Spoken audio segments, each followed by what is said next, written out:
You are listening to the Horse Radio Network, part of the Equine Network family. This is episode 245 of Horsemanship Radio, brought to you by Hands On Gloves, the all-in-one revolutionary bathing grooming gloves. Horsemanship Radio is a part of the family of the Horse Radio Network, and today we have two rock stars, two women that are rocking it, a barefoot trimmer and also a masseuse, an equine masseuse.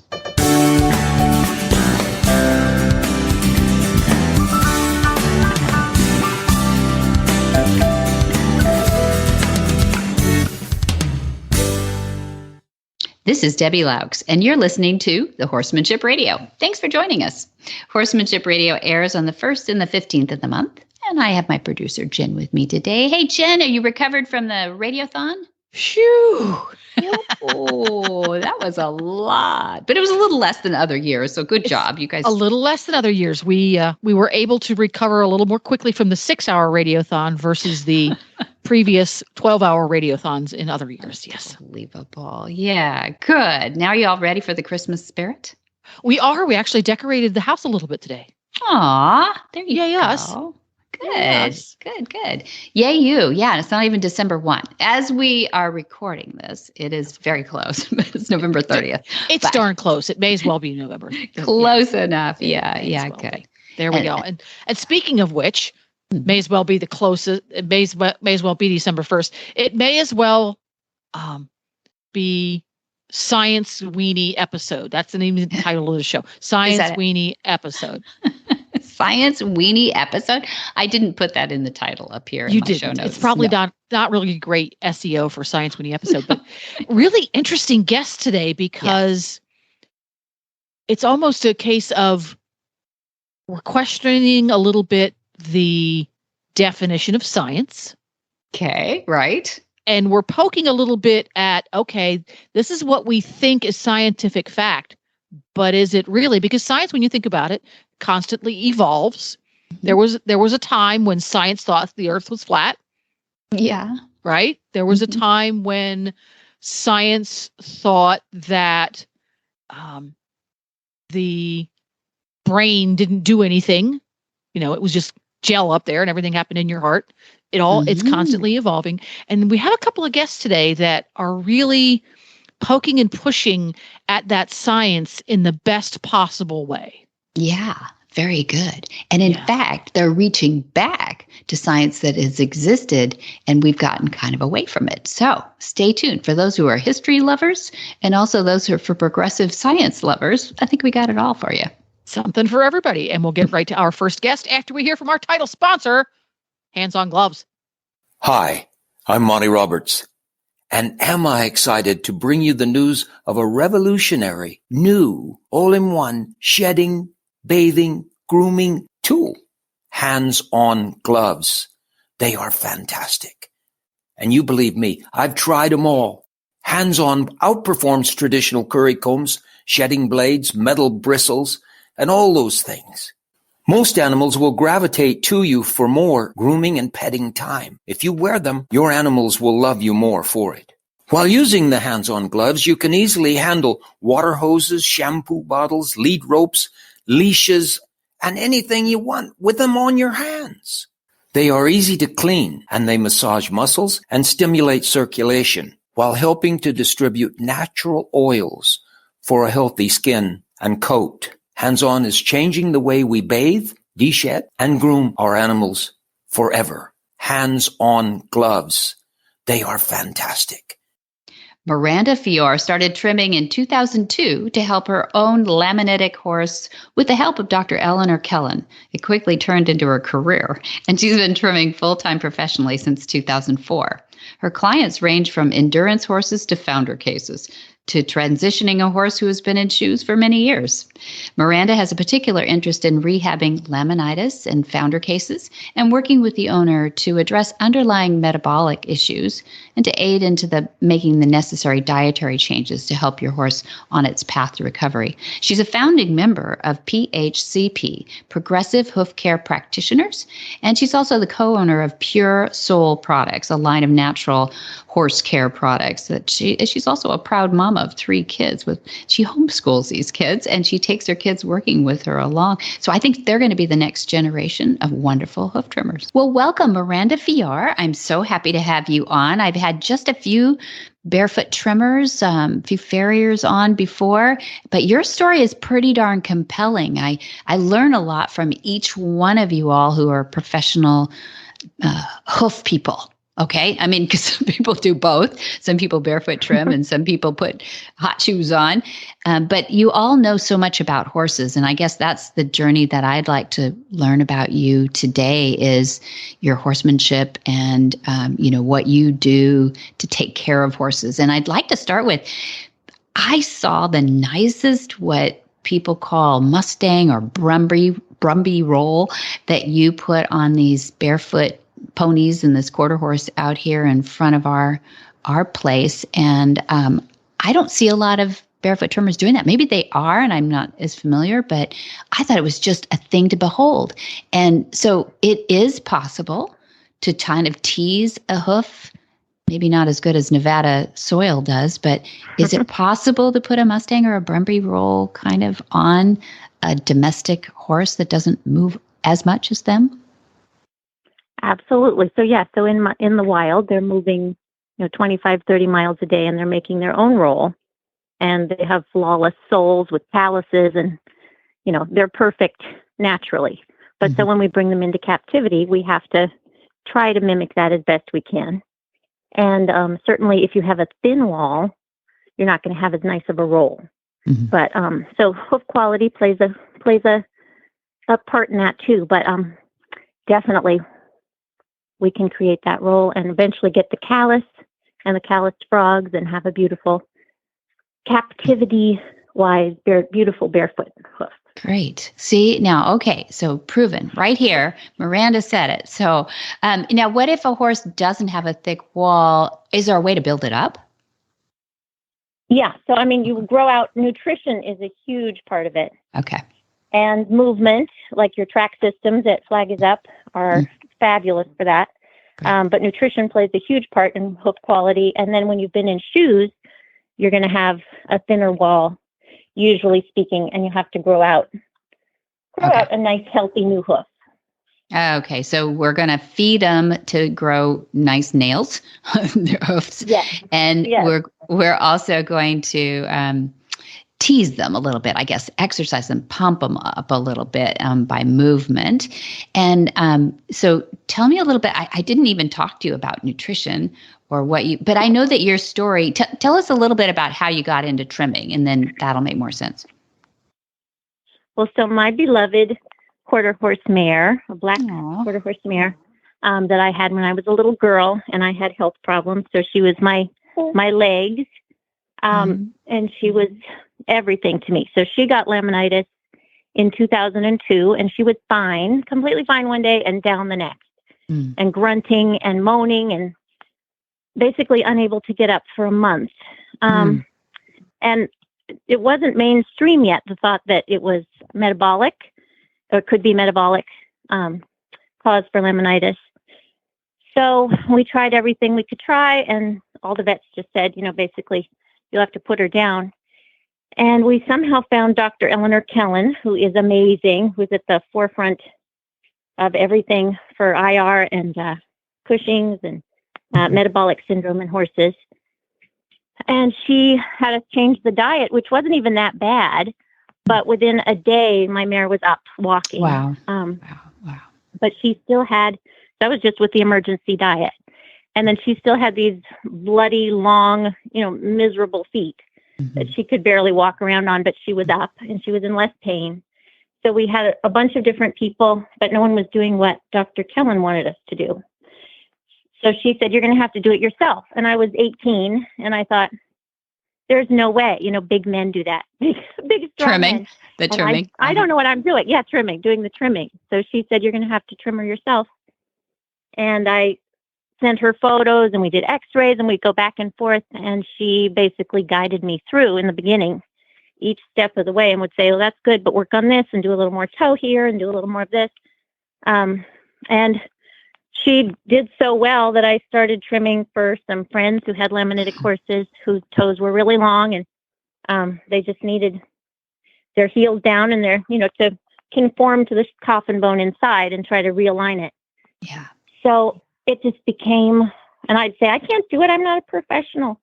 And I was young, and they'd say, well, it can't be any worse than it is, or we're going to put it down anyway. So come try it. And Yeah. that's how I got, and then they'd pull all the shoes at the barn and go barefoot. And it just kind of found me as a profession. Yeah. You are amazing at it too. And you should give a little background on your parallel journey too. You started off with a little tough deficit in life as well. Yes, that's true. Yeah. So I developed, Still's disease at 18 months old. So I had been walking around and being a normal baby, and I got Still's disease, which is basically systemic onset juvenile rheumatoid arthritis.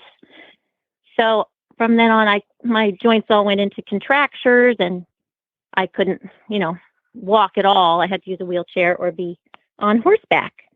So, and I had fevers and lung damage and all sorts of things with Still's disease.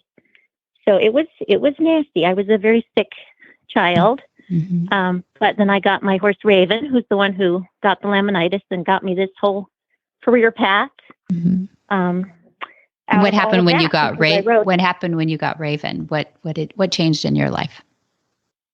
Oh, well, I had ridden actually at Hearts Adaptive from the time I was about 4. And I've been their barefoot trimmer for about 20 years now, which is very cool. That's awesome. It was a good success story. But once I got Raven, she just changed my life. She was my everything. She was my reason to get up every day and go ride, even if I was sick or had a fever or was in pain. So she was everything to me. So I was determined to save her when she got sick.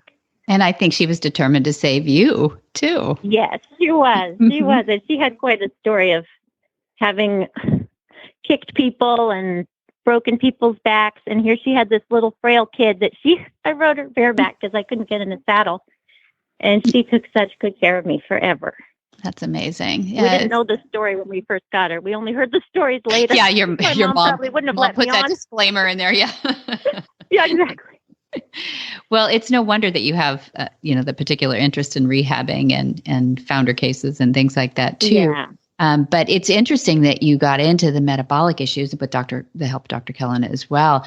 What are we doing wrong for our horses' hooves in their mouths? I know insulin resistance, it's really kind of a diabetes for horses, but what do you have to tell people right away? Go like, okay, stop doing this. Well, we bring them in and give them lots of sugar. So basically, even just the hays, everything is depleted when you cut hay versus, being out foraging and getting different minerals and vitamins from stuff that's actually alive plants. But then when you bring them on irrigated pasture, that can be really high in sugar. So, it's a big balance when you're in captivity. But basically, low sugar.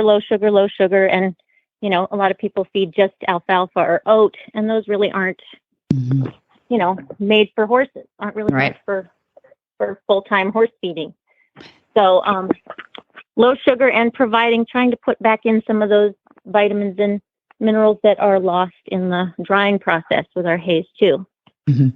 Do you actually give out advice then like that, or do you work with your veterinarian to do that, or your nutrition veterinarian? Well, so my mother, who's like my partner in all of this and has been since all our issues with Raven, and now she comes along with me and the kids to work so that I can take my kids with me. Yeah. And she holds horses and jollies them up for me. Yeah. But she's always been the diet person, and I've always been the person that, half of it goes in one ear and out the other, even though I try to retain it all.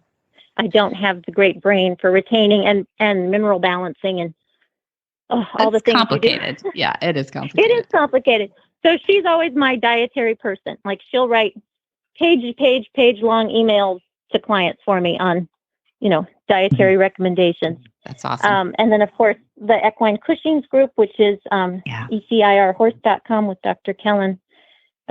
Referring people they're the best source of info too. Okay. So spell that carefully again so that we got that. So it's ecirhorse.com.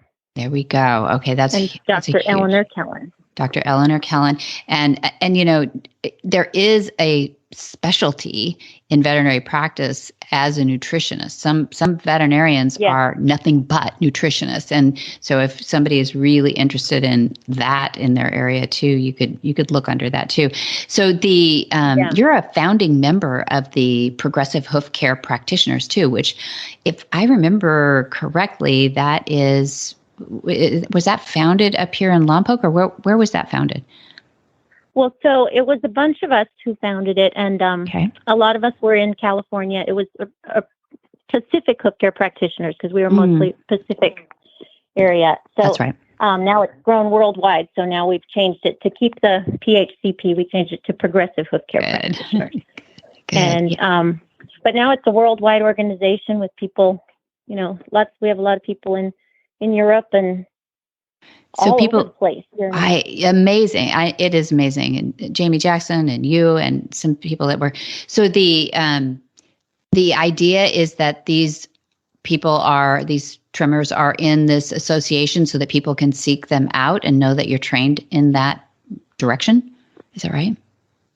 Right. Well, so Jamie Jackson has the AANHCP, which is a great group thank too. you. Thank you for making that. Yeah. Yeah, and we have the PHCP.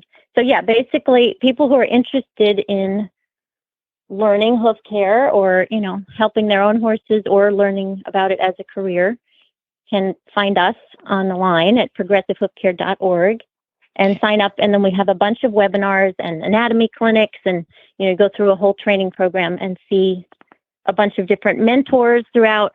I'm one of the mentors. I have been since we started. Nice.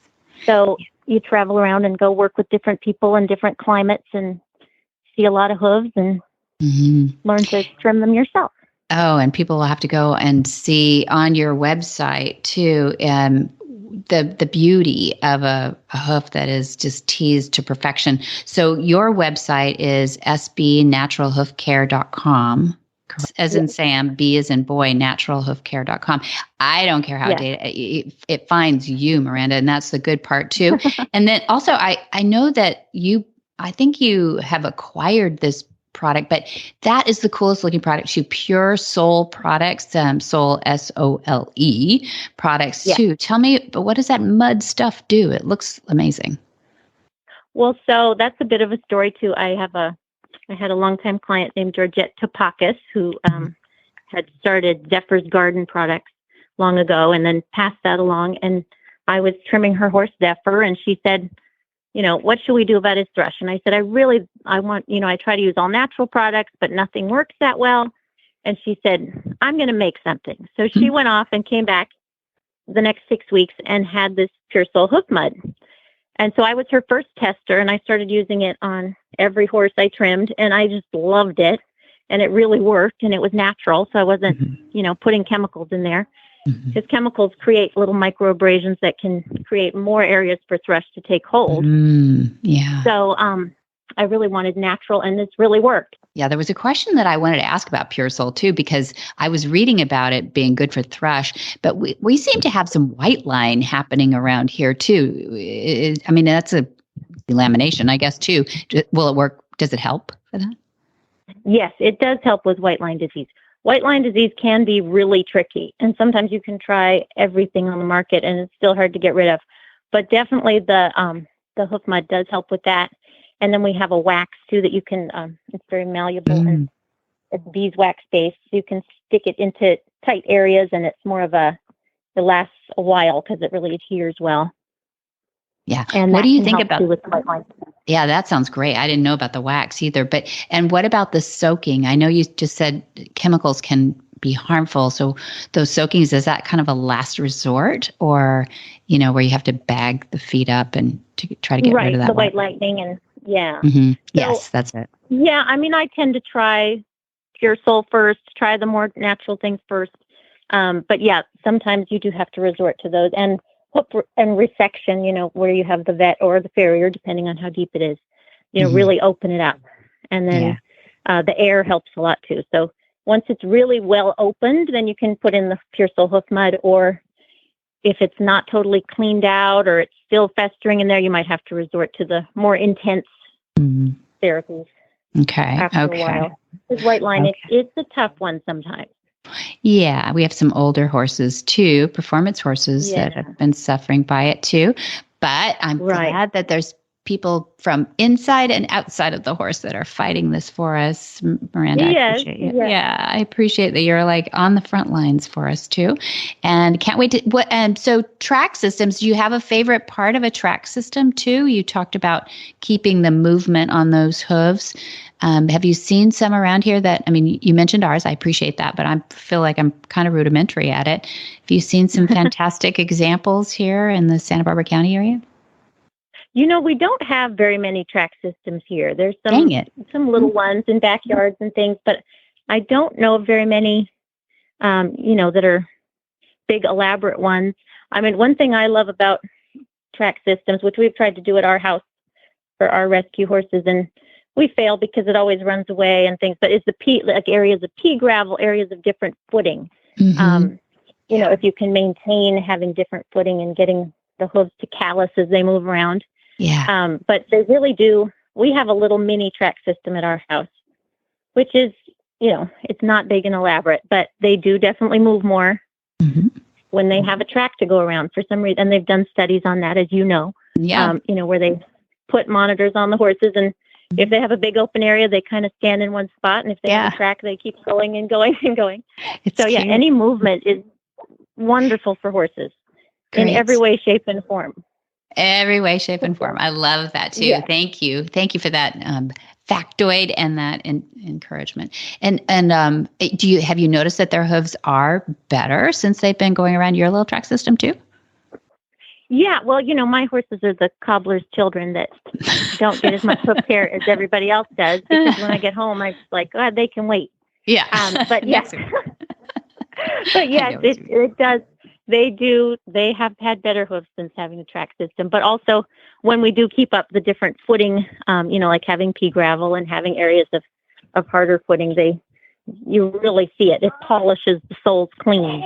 Yeah, I love that. Love that. Well, I'll let you get back to your family. You're such a good mom and such a good trimmer. And I appreciate your time. I know it's difficult to schedule all these things too. So thank you so much for being on Horsemanship Radio. Oh, thanks for having me. Hi, Debbie. I just had to write and tell you how much I'm enjoying Monty's podcast on Horsemanship Radio. You and Monty and your podcast guests are my company every evening while I'm feeding, cleaning, and finishing up barn chores for the day. I especially enjoyed the recent podcast 158 because so many of the guys that Monty talked about, and especially Greg Ward, were heroes of mine when I was growing up. It was really fun to be a fly on the wall listening to Monty recount all those stories. And I also enjoyed his discussion with Tanya Johnston about the deer and thigmotaxis. Thanks for all the great information you and your dad are spreading throughout the world. And thanks for making the time doing my barn chores no chore at all. All the best, Nan Meek. Allecia Maine is a holistic dog trainer and spent 22 years researching and connecting the dots between dogs' bodies, their biomechanics, and their behavior. But she's also an equine masseuse and enjoys focusing on the holistic health of our companion animals as a whole, like dogs and horses. Well, welcome, Allecia Maine. This is the first time I've had you on Horsemanship Radio, and you come highly recommended. I'm welcome. I'm glad you're here. Well, thank you so much. I'm so honored to be here. When I think about how I got here and remember reading your dad's book, it's like, is this real? For real? Right? Yeah. And when you say, is this real, about his ability to join up with the horse, or what part do you think was real? Being someone who's always loved horses, and then reading about his experiences and the Mustangs, and never in a million years fathoming that I would be working with horses at the level that I do, or, working with the Mustangs in the way that I do. And so just really kind of mind blowing. I was listening to one of his recordings about life goals and just, your dad's background and, how he said, he's like, I couldn't have even fathomed that I would be going to England to be working with the Queen. Like, it's that kind of amazing that it's like, you never know how things are going to work out. You just follow what your heart and your gut is directing you to. That's good if we can do it. Yeah, it's true that if people could see the end of the story, then oftentimes difficult things actually become huge opportunities. And that's when one thing that Dad says is, it wasn't a great childhood growing up, but on the other hand, he was able to stay with horses his whole life, which is a blessing, and also to be able to influence a lot of people with their horses too. So he said, in retrospect, I guess I'd rather have it that way than just to have followed along and done whatever he was told. He wouldn't have had much of a life that way either. We just don't know unless we're true to ourselves, I think. And I feel like that's a lot of your journey too, that you've we said in your bio here, reading about you a little bit, that you've spent 22 years at least researching and connecting between mostly dogs. I know your training is mostly, or your coaching is in with the dog world, but I'm pretty interested in how you got into the equine masseuse. How did the horses work into your life? It started probably the first time my parents put me on the back of a pony. We didn't live on a property. We actually grew up in the Bronx. And so riding, was basically a stable and not, it was pony rides. It wasn't really riding and taking lessons. But when I was about 9 years old, my dad took a job in Pennsylvania and he started running a resort. And half of the property was resort space, half of the property was homeowners. So they had a stable, and the stable was right up the road from us. And every weekend, I would literally take a Greyhound bus from the Bronx to Pennsylvania and ride. And so, yeah, it was all Western. I never started out with English, but I love the horses so much. And I would usually get up to the stable before the stable manager or before, owners of horses would come. And I had a lot of time to just sit and be with the horses. Mm-hmm. And my mind as a kid, it was really busy. I was really, fiery and always wanted to do things. And there wasn't much time that I actually spent sitting still. Mm-hmm. But sitting in the barn with these horses, just literally listening to them eat and watching as the rays of sunlight kind of came into the barn. And, when the sun kind of hits a horse's eye in a certain way, it's almost like you can see through it. Mm-hmm.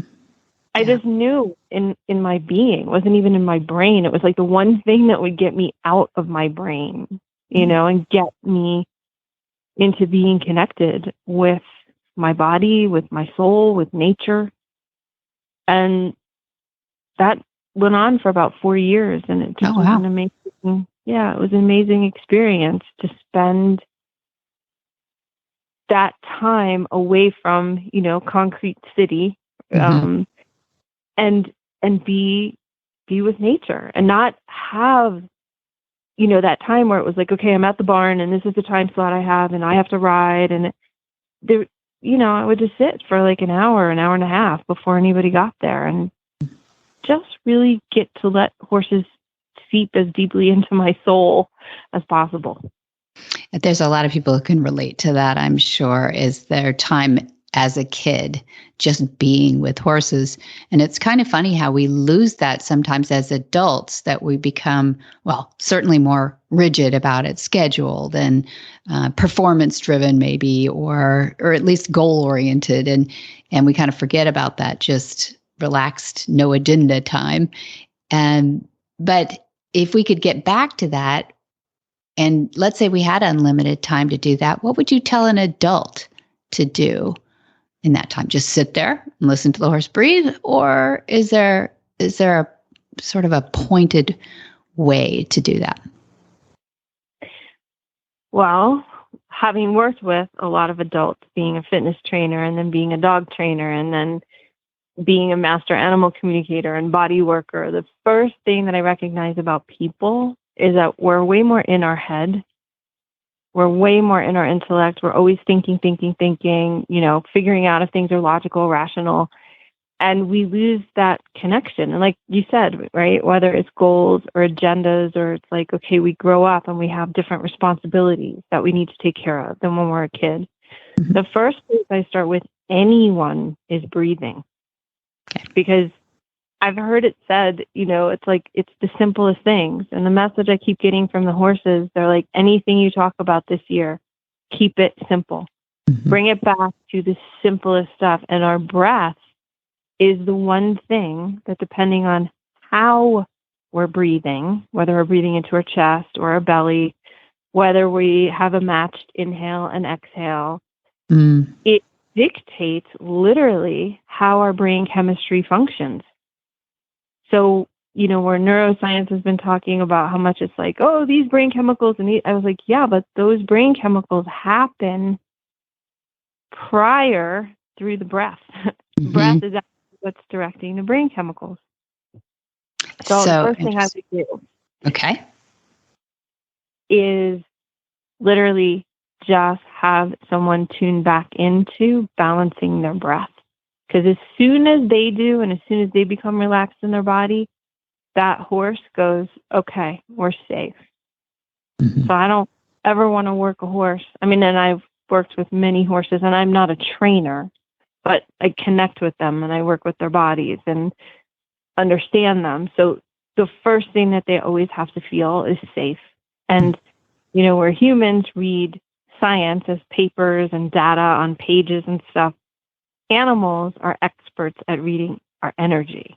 Mm-hmm. So you kind of can't fake it till you make it with a horse, with intellect and logic and reason. Like, you really got to show up and be present. So that's the first place I would start. Good. Yeah, I like that. I would say that Dad would start with the two most important things before he is to work with a horse is how we present our body language and to be present with our horse as well. And without those, and it's a difficult thing for a clinician, isn't it? If we want to put Dad in the clinician trainer category, when you're talking to people, you're imparting your schedule, and you're making all kinds of decisions to be present with the horse. It's quite a talent, actually, to do that.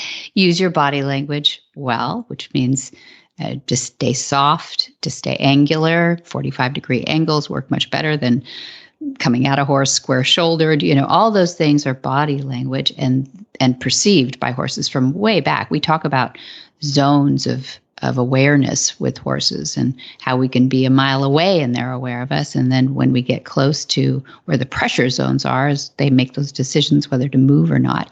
But we often do that, or Dad will teach that, and then his minions like me try to emulate that teaching and describe that to people who are working around horses. And when we do that, we don't talk about energy a lot, but I would like for you as an expert in this to delve into energy a little bit, because everybody knows that when a horse can see you and smell you and feel your presence, there's an energy that we're giving off, a presence that we're giving off. And without getting too complicated, so if we can agree on that, what else might we want to learn about that? Well, I didn't understand or know about any of this stuff till I started my journey through fitness training, which led me, one of my clients kind of started leading me on a journey. It was beyond my body language. Like it was an inner journey, right, through my body. Okay. So I started personally, started with breathing, because breathing literally is what dictates your body language. It's not body language is not separate from breath. Good. When the breath is relaxed, so is the body language. And that's why it's a struggle for us sometimes, right? Because we think we're like, well, I'm trying to relax. I'm like, oh yeah, I get it. But trying to relax isn't the same thing as actually relaxing. And that horse knows that. And so, you know, when I grew up with horses, I mean, my dad's perspective was, hey, listen, a horse is a big, stupid animal. So you need to control it because otherwise its mission is to hurt you. Yeah. I mean, that's a pretty defensive posture. Yeah. You know, go into as like a, you know, a 10-year-old and 11-year-old when you're just like, oh my God, I love horses so much. And I don't necessarily believe that they're trying to hurt me. But as that part of my life ended and I was more, you know, concentrated in the Bronx and then kind of came back to horses later in my 20s, the things that I needed to learn were actually not as much about the horse, but about myself. Like, who was I? How was I showing up? You know, I didn't really think about those things. And then one of my clients gave me the gift of acupuncture one Christmas. And I'm thinking, okay, we'll try this, but I don't like needles. And I can't exactly understand what this little Chinese man who's a master is telling me. Like, I don't, you know, my ear was just not attuned, right, to the subtle nuances in the Chinese dialect. But I went, and I had the most profound experience that I had had in my life up until that point. Because I was always so much in my head and like thinking, and then like thinking even before I was thinking, and then thinking how to counteract what somebody was saying. I wasn't even being in my body. So when I had all these needles that I was terrified of in my body, my breath changed.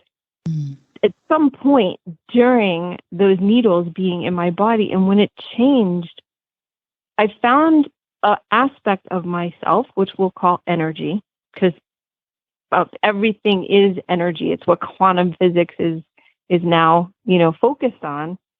But this was from a 5,000-year-old practice, you know, teaching people how to stay aligned with their mind and their body and their spirit. Because we have a physical body, right? But then we say, well, what's energy? Your emotions are energy. Yeah. Your feelings are energy. Your thoughts are energy. Your breath. Everything we take in around us, we live basically in an energy soup. Yeah. So energy is everything, and it is literally what animates our body. I mean, think about it. I know we eat food, right, to supposedly have energy to live. But what happens when we're not eating food? Where's our batteries? Our batteries are the energy of the entire universe. It's all the molecules. It's everything we're made up of. So this isn't something like weird or woo-woo. Right. That's what I wanted you to say too, is because horses are reading all of this. So if we believe in horses' ability to read us, which I think most people listening have some, weight in that, then we've got to figure out what that is that they're reading in us in order to, be more in line and feel more present with them too. And if we want to throw a little science geeky in there, which I always like to do, I did a little research on quantum healing, quantum physics. And so one factoid was that there's I hope I'm not butchering their names, but Niels Bohr and a Max Planck, who are two of the founding fathers of quantum theory, and they both received a Nobel Prize in physics for their work. And Einstein is considered the third founder of quantum theory because he described light as a quanta in his theory of photoelectric effect. And that won a 1921 Nobel Prize. I know that was a long time ago, but it isn't nearly as long ago as the Chinese exploration of energy too, and all those things that they've been at it for a lot longer than we have in perfecting muscles and energy. And anyway, it's not woo-woo; it is actually science. But we've got to pay attention because I think this is where. And Jen and I were talking about this before we started today too with you, is that we think of everything coming through our brains and telling our bodies everything to do. And I'm sure that's true in most mammalian cases and horses. But we had just read and saw this thing on an octopus. The octopus can actually think through their tentacles too. They can actually devise things through their tentacles outside of their brain. Or is it outside of their brain? Isn't their brain kind of down in their tentacles? And there's Crunch Labs, I think it is, Jen. Is that what we call that site? That's the name of the company, yes. It's the company that did that thing that we were watching, the video that we're watching. And that just puts a whole nother twist. Wait a minute. Wait. The brain can be down in the arm and it can think independently. So who are we to know, what is woo-woo and what is something we just didn't know anything about yet? Could we really go quantum here? Okay, go quantum leap. Okay. So you know how, like, throughout most of our lives and most of our generations and our parents' generations, so they've been doing testing on animals, right? Like testing substances. Okay. Yeah. Well, I don't want to get woo-woo because I don't believe that this is woo-woo. But during my experience with my Chinese doctor, a friend of mine called me and she said, you have to go to Hawaii. And I said, okay, why? She goes, well, my friend was there last year. She swims with dolphins. She loves dolphins. You love dolphins. She does Qigong. You do Qigong. She's a fitness trainer. You're a fitness. I was like, well, what, I get it. And she said, there's an animal communication workshop there. And I was like, what? I knew when I was a kid, as we all do, that we're connected with them. And then we're told, nope, that doesn't exist. You're making it up. Here's the point I want to make about the science of it, not the woo-woo. Okay. Because of taking that path, because of learning to remember, to connect, because when you talk about quantum, there's numerous things in there, right? So one of the things in there, because everything is energy, right? So we see everything as physical, but then there's these also things like when a mom senses something's going on with her kid, and for whatever reason, she just picks up the phone and says, hey, are you okay? No, I was just in a car accident. You know what I'm saying? So telepathy is something that's hardwired into us. This is not this weird out there thing. And why I wanted to bring it up is because what you just said about the brain, 5,000 years ago, the Taoist monks who lived in the forest and literally learned directly from the animals how things actually work, like the natural science, all right, not the science that we have today that has been very manipulated, unfortunately. Yeah. But the natural science is that our gut brain is our first brain. It's like when you take a picture with your camera, right? There's raw data that comes in, and then the camera formulates it as like, oh, okay, here's the picture. So the cool thing about this is that I have been learning so much more about our natural sciences because of being open to the communication and not thinking, okay, well, you're an animal, you can't talk, or that's weird. It's like, wow, like, tell me, show me. You know, like, I want to learn from you guys. Help me remember how this stuff really, really works. Oh, that's a cool idea. I mean, help me remember is an interesting thought, Allecia, because we have gotten away from so much of our grounding, haven't we? 100%, right? And then also, too, when you're so let's say you take yoga or you study, you're studying Qigong or Tai Chi, or you're hanging out with animals, or you're meditating. What you're actually doing is actually getting yourself out of your head brain and back into your gut brain. Because when you start breathing differently, when you start belly breathing, that's activating a little bit more of your parasympathetic nervous system. Right. So you're getting out of the logic and reason of the head, and you're getting back into your instincts. I love that. I've got to jump in with a question. Jump in. Because we're all getting so geeky. Okay, so cool. Let's geek out on this. Let's geek out on this. I am also one of those people that it feeds my soul to sit quietly and observe. Horses are my favorite, but other things as well. So when you are observing. You're allowing your gut brain to take things in. I've found that as I've worked on that skill, it's a skill because we've learned to not use it. We have to find it again. As I've found it and become better at it, I find more and more often that the preconceived notions that I had and what I thought was knowledge that I had using my modern scientific head brain were not they weren't the right answer.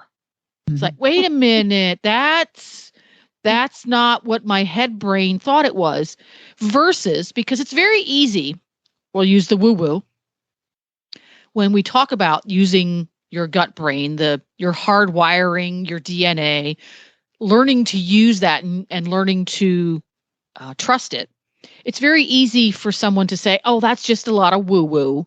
All you're doing is anthropomorphizing. Yeah. I can't say that word. Morphizing. Yes. All you're doing is putting your emotions onto what you're observing. And I thought the same. And again, as I've learned to trust it a little bit more and be more objective, allow that to give me an honest answer versus just going, oh, it's just got to be warm and fuzzy. That the answers I get from those observations, and it's just not just your eyes that are observing, it's your whole body that's doing the observing, your ears, your eyes, your smell, your sense of touch, because yes, even though you're not touching what you're observing, you can feel it. That I don't look at it and go, I was wrong about what I thought before versus, oh, this is much more informed now. I feel more informed. Sure. I feel like I understand it better and I can act appropriately. So it's very interesting that you, at the beginning of the conversation, you said, we're going to go quantum here. And it's not just woo-woo, because 20 years ago, I would have been the first person to raise my hand and say, excuse me, that's woo-woo. You like that expression. Yes, Okay. and then I love the woo-woo. I'm going to use that if you don't mind, Allecia. The conversation that we had earlier about how a octopus has brain neurons. He has neurons that are in your brain. He has those same cells in the little suction cups on his tentacles. Right. That blew my mind because as a human, as a modern human, I say, well, all of the thinking happens in your head. And as you pointed out at the beginning of the conversation, Allecia, it does not all happen in your head. Nope. Well, this has been a totally fascinating conversation, and we're just playing kind of running out of time. Would it be okay if we rescheduled and had you come back again sometime soon? This has been fascinating. I would love to, because there is so much to unpack about what you said, and it's not my truth. I mean, it is my truth now, but the things that I have learned directly from the animals, and especially the PhD study that I did with, how they say if a horse can feel a fly 12 inches off its body. Mm-hmm. Mm-hmm. And then HeartMath says, okay, the horse's, heart coherence goes out to 10 to 30 miles. I've got evidence and I've got case studies of, no, it doesn't. It goes out at least 7,000 miles, because I've worked on animals at distances via Zoom that have completely transformed their bodies and their behaviors without me ever moving their feet, without me ever touching them. And so it's interesting, right? Because you go, that is woo-woo. And if you actually go back to what the Chinese perspective of how energy works and how it moves, it's actually called Wu Wei. There we go. There we go. So we're going to have you back on again in the new year, and we're going to talk about Wu Wei. Woo woo. Woo-hoo. I love it. Whisper the language of the herd. Listen, you don't have to say a word. It's time for Jamie Jennings to fetch an email from Monty Roberts' inbox and share a morsel of Monty's wisdom in a little segment we like to call Ask Monty. Leave this world a better place than mine. their magic in the language of the herd. Dear Monty, I wanted to ask your opinion. Do you think a horse has a right of way in a normal world? In our area around Denver, horse people's life is greatly affected by development and ignorant, hurried people with a different set of values. The legacy of horse people is in trouble. What is the law when a horse is on a country road in a neighborhood? Wouldn't it be common courtesy to slow down, especially if the animal is spooked by something? Monty's answer. There are many regulations regarding horses and public roadways. These will typically become more complicated within certain city limits, and horses are often totally forbidden on certain freeways and large motorways. It is essential that you become familiar with the laws regarding the public roadway you intend to use. If it is normal country riding, riding a horse on the shoulder or the verge is an accepted activity. If it is accepted, then drivers have an obligation to take reasonable precautions regarding the horses, the riders' safety. Having said that, I suppose it is time to advise you that as horse people, we are still responsible for our own safety, recognizing that certain drivers will be irresponsible. For example, while you are riding your horse on the shoulder of the road, there is no law against a driver passing you at the speed limit and blowing his horn to see how well you ride. Should you be injured in such an incident, there is no real legal recourse given that the driver has broken no laws. Unfortunately, as our world becomes more urban, roadways are not considered safe places to ride. It is true, however, that certain country roadways are pleasant and certain geographical areas produce drivers that understand horses and are quite courteous. You must be aware of the circumstances in your locality. For more of these insights into good horsemanship, go to montyroberts.com and click on the words Ask Monty at the bottom of the page. Some people don't think horses and people communicate. We call those people not horse people. Not horse people don't know you and your horse share a unique bond, or that your horse knows you know they like your dogs. But not so much the barking. At Sentinel Horse Nutrition, we don't knock not horse people. We're too busy focusing on horse people's horses. With extruded nugget feeds for exceptional nutrition and formulas for every need, our wide choice of feeds makes it easy to find the fit for your horse's health. Find theirs at feedsentinel.com. Where in the world is Monty Roberts? Monty is looking forward to meeting some new friends, two-legged and four-legged, in January. Here we are. 8 through 12 is the Gentling Wild Horse course. That's 5 days. Then January 20 is our Mountain Trail Play Day. January 27 is our Horsemanship 101. Then in February, we're in 2024 here now, February 5 through 9 is Monty's special training. So that's it for now. You don't Lots have to going on. much. Yep. Lots going on. You can find all of that and more at montyroberts.com. You can call montyroberts.com. Yes, you can call them 805-688-6288. And for details about today's show, go to horsemanshipradio.com or montyroberts.com, and you're going to find this episode and all of the other episodes of the Horsemanship Radio Show with links and photos and more information about today's guests and topics. We love to hear your feedback. Great way to do that is on social media. If you're old school and use Facebook like I do, it's Monty Roberts, the one with a little blue check mark. And on Twitter as well as Instagram, it's Monty_Roberts. Right. And many thanks to our sponsors, too. That's handsongloves.com, his team over there, Jay Michelson, and also MontyRobertsUniversity.com. That's where we started with the journey of putting everything online in 2009. Be sure to visit all the other great shows on the Horse Radio Network at www.horseradionetwork.com. Until next time, have many happy horse hours.